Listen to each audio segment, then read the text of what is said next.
Pregnancy conceive करने के लिए मैंने आपको बताया था कि बच्चेदानी का मुंह इस दिन पे खुलता है और इस टाइम पे रिलेशनशिप प्लान करने से आपकी प्रेगनेंसी रुकती है। लेकिन आज की स्पेसिफिक वीडियो में मैं आपको बताने वाली हूँ कि ये बच्चेदानी का मुंह किस वजह से नहीं खुलता है, कौन कौन से बेसिक रीजन होते हैं और इन रीजन को अगर आपको पता चलता है तो आपको क्या करना चाहिए और डॉक्टरी सलाह लेने की कब कब जरूरत है, सबके बारे में आज इस वीडियो में डिस्कस करने वाली हूँ। वीडियो काफी इन्फॉर्मेटिव है, प्लीज शुरू से लेकर लास्ट तक जरूर देखिएगा। नमस्कार दोस्तों, मेरा नाम हर्षिता वर्मा है और आपका मेरे चैनल ट्विंस फाइव वर्ल्ड पे बहुत बहुत स्वागत है।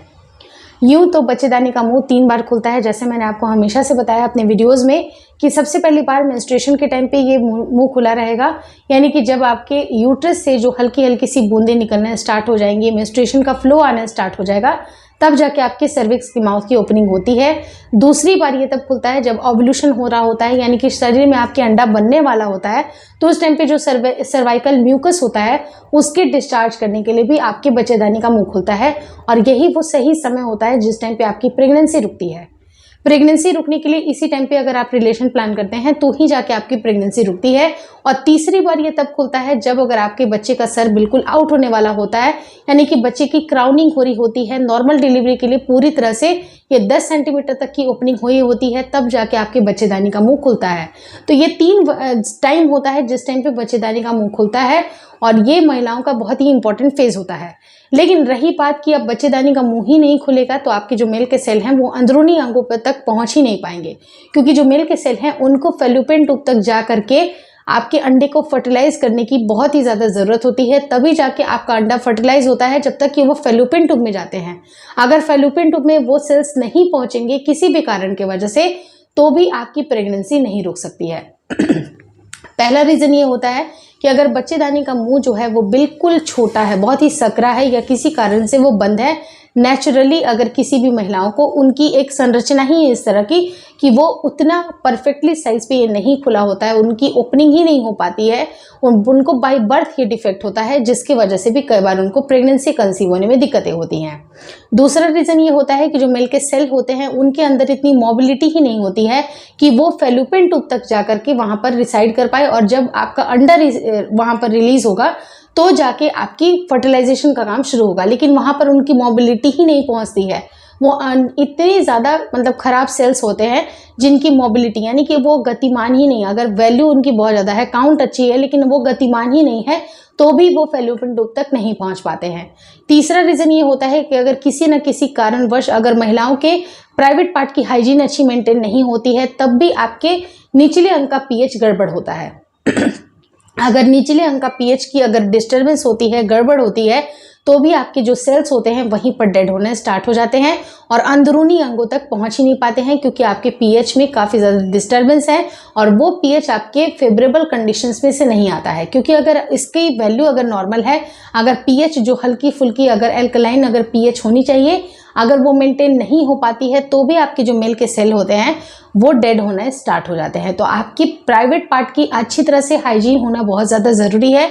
अगर वो हाइजीन मेंटेन होगी तभी जाके आपकी प्रेगनेंसी भी कंसीव हो पाएगी। चौथा रीज़न ये होता है कि बहुत सारी महिलाओं को ये शिकायतें होती हैं कि रिलेशन के तुरंत बाद उनको सारा का सारा डिस्चार्ज आउट हो जाता है, तो ये एक बहुत बड़ी मिथ होती है।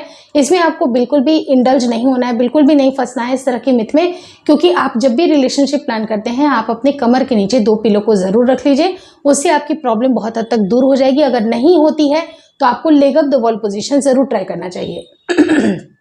सॉरी, मैं जब से आई हूँ ना बहुत ज़्यादा बीमार हूँ, तो आपकी जो leg up the wall position अगर आप ट्राई करते हैं तो उससे भी आपकी प्रेगनेंसी जल्दी से जल्दी कंसीव होती है। लेकिन बहुत सारी महिलाओं को इससे भी बात नहीं बनती है, उनको लगता है कि स्टिल उनका डिस्चार्जेस बहुत ज़्यादा ही आउट हो जा रहा है, शायद इस वजह से प्रेगनेंसी नहीं रुक रही है। तो आप मेंस्ट्रुअल कप का भी इस्तेमाल करेंगी ताकि आपकी प्रेगनेंसी रुकने में कहीं पर भी कोई शंका या आशंका ना बचे। अगर आपकी सारी रिपोर्ट सही है, कोई दिक्कत नहीं है, तो इन सारे टिप्स से आपकी प्रेगनेंसी रुक जाएगी। लेकिन लास्ट इंपॉर्टेंट एक टिप के बारे में बताऊंगी जिससे भी कई बार आपकी प्रेगनेंसी नहीं रुक पाती है, बच्चेदानी की ओपनिंग होती ही नहीं है, वो होती है आपके रेट्रोवर्टेड यूट्रस का होना। अगर आपकी यूट्रस का जो पोजीशन है वो बिल्कुल नॉर्मल नहीं है, वो बिल्कुल इन्वर्टेड टाइप का है, वो टिल्टेड है, उससे भी आपकी प्रेगनेंसी रुकने में दिक्कतें आती हैं। लेकिन बहुत सारे ऐसे केसेस होते हैं जहां पर प्रेगनेंसी रुक सकती है, वो भी नॉर्मल प्रेगनेंसी रुकती है। तो आपको ये फोकस करना है कि आपके अंडे की क्वालिटी कैसी होती है या फिर मेल के जो सेल हैं उनकी क्वालिटी कैसी है, जांचें करानी है। अगर सारी रिपोर्ट्स नॉर्मल है तो आपको टिल्टेड यूट्रस ज़्यादा परेशान नहीं करेगा। टिल्टेड यूट्रस की प्रॉब्लम बहुत ज़्यादा नहीं आती, आपकी प्रेगनेंसी यूं ही कंसीव हो सकती है। तो आपको इन सारी चीज़ों के ऊपर ध्यान ज़रूर देने की ज़रूरत है और खास करके अपने प्राइवेट पार्ट की हाइजीन को अच्छे से मेंटेन करें।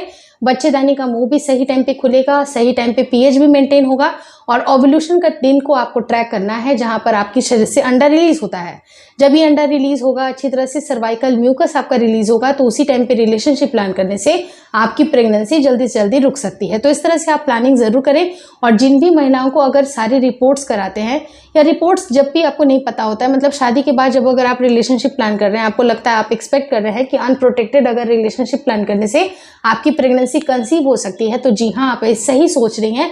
लेकिन अगर आपकी उम्र 35 साल से ज़्यादा है और 6 महीने तक आपने अगर अनप्रोटेक्टेड रिलेशनशिप मेंटेन किया और फिर भी आपकी प्रेगनेंसी नहीं रुक रही है, तो एक बार आप अपनी डॉक्टर से ज़रूर विजिट कर लें कि क्या परेशानी हो सकती है। कहीं यूट्रस में कोई प्रॉब्लम तो नहीं है, कहीं मेल के सेल में कोई दिक्कत तो नहीं है, या फिर कुछ अगर लो एमएच की समस्या है, हार्मोनल इम्बैलेंस है, पीसीओडी पीसीओएस जैसी समस्या तो नहीं है। सबकी जांचें होंगी तो आगे आपको क्लियर पिक्चर पता चलेगी। लेकिन दूसरी कंडीशन ये होती है कि अगर आपकी उम्र 35 साल से कम है, 25 साल, 27 साल, 20 साल, इस तरह की अगर उम्र है और आपकी प्रेगनेंसी नहीं रुक रही है, तो आपको सिर्फ और सिर्फ 6 महीने नहीं बल्कि 1 साल के लिए रुकना चाहिए। 1 साल आपको नेचुरली कंसीव करने के लिए ट्राई करना चाहिए, अनप्रोटेक्टेड रिलेशनशिप में भी रहना चाहिए। और 1 साल के बाद अगर आपका काम नहीं बनता है, अगर आपकी प्रेगनेंसी नहीं रुक रही है, तब जाके ये कहीं ना कहीं प्रॉब्लम हो सकती है। तब जाके आप प्रॉपर अपने डॉक्टर से, आप अपने फर्टिलिटी स्पेशलिस्ट से आप दिखाइए और तब जाके सही डायरेक्शन में आपको काम करने की ज़रूरत है। जो दवाइयाँ होती हैं, आपके हार्मोन को ठीक करने का काम होता है या फिर अपने लाइफ स्टाइल को चेंजेस करने का काम होता है, वो भी आप स्टार्ट कर सकती हैं। अगर आप प्रेगनेंसी कंसीव करना चाहती हैं तो 3 से 4 महीने अपने बॉडी को आपको देना ही पड़ेगा, क्योंकि 3 से 4 महीने अगर आपने अपनी बॉडी को दे दिया तो जाके आपकी प्रेगनेंसी में दिक्कतें नहीं आती हैं। तो ये सारे रीज़न थे कि जिसकी वजह से बच्चेदानी का मुंह सही टाइम पे नहीं खुलता है और नहीं खुलने की भी वजह से आपकी प्रेगनेंसी नहीं रुकती है, क्योंकि मेल के सेल को बहुत ज़रूरी है कि वो फैल्यूपियन ट्यूब तक पहुंच करके वहां पर ही एग को फर्टिलाइज करते हैं। और कोई कारण और कोई पोजीशन या और कोई चीज़ें हो ही नहीं सकती हैं, वो गतिमान भी होनी चाहिए ताकि वो वहां तक पहुंच पाएँ।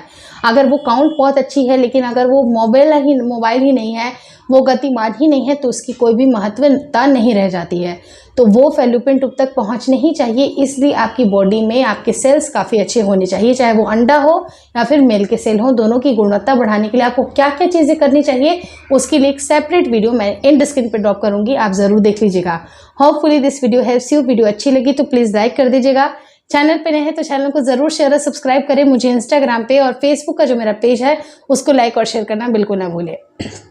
Thank you so much for watching twins my world.